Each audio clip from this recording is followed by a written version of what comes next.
পরিবেশ প্রতিবেশ সংরক্ষণ ও দূষণ প্রতিরোধে তরুণ প্রজন্ম সহ সবাইকে সোচ্চার হওয়ার আহ্বান জানিয়েছেন প্রকৃতি বন্ধু বীর মুক্তিযোদ্ধা মুকিত মজুমদার বাবু। রাজধানীর মতিঝিল সরকারি বালক উচ্চ বিদ্যালয়ের জাতীয় ইকো অ্যান্ড অ্যাস্ট্রো কার্নিভালে প্রধান অতিথির বক্তব্যে শিক্ষার্থীদের বিজ্ঞান ও পরিবেশবাদী উদ্যোগের কার্যকর অগ্রগতিতে গুরুত্ব আরোপ করেন তিনি। আয়োজনে পরিবেশ শিক্ষা ও গবেষণায় জোর দেন বক্তারা। আলিমাল রাজের রিপোর্ট। দখল দূষণ জেরবার ধরিত্রীতে মানব সভ্যতা যখন অস্তিত্ব নিয়ে হুমকিতে, তখন নিরাপদ ভবিষ্যৎ বিনির্মাণের অংশ হিসাবে বিশ্বজুড়ে পরিবেশবান্ধব প্রযুক্তি ও জীবনাচারের বন্দনা। এমন বাস্তবতায় মতিঝিল সরকারি বালক উচ্চ বিদ্যালয়ের ইকো অ্যান্ড অ্যাস্ট্রো ক্লাবের 3 দিনের কার্নিভালের উদ্বোধনীতে উঠে এসেছে প্রচলিত উন্নয়ন ও প্রযুক্তির বিপরীতে শিক্ষার্থীদের নানা উদ্ভাবনী মডেল।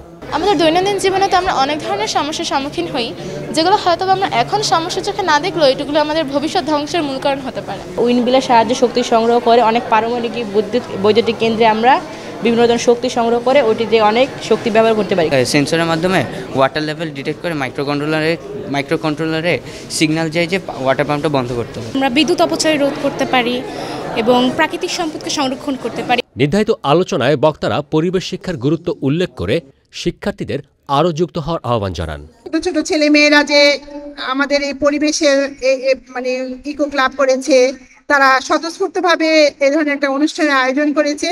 তারা আমাদের এই পৃথিবীকে বাসযোগ্য করে রাখার জন্য, পরবর্তী প্রজন্মের জন্য যে একটা বাসযোগ্য পৃথিবী রাখার জন্য তারা কাজ করবে। সারা পৃথিবী ভুগছে, সামনে হয়তো আরো খারাপ দিন আমাদের সামনে আসছে, সেখানে তোমরা কাজ করছো, খুব ভালো একটা দিক। আর সম্ভাবনা তোমরা মহাকাশ নিয়ে কাজ করছো, তোমরা মহাকাশ যেখানে আমাদের জন্য গবেষণার বা ভবিষ্যতে অনেক কিছু সম্ভাবনার পথ এদিকে খুলে দিয়ে যাবে। পরিবেশ আর জীববৈচিত্র্য শুধু সৌন্দর্যের অংশই নয়, বরং পৃথিবীতে মানুষের অস্তিত্ব রক্ষায় অপরিহার্য।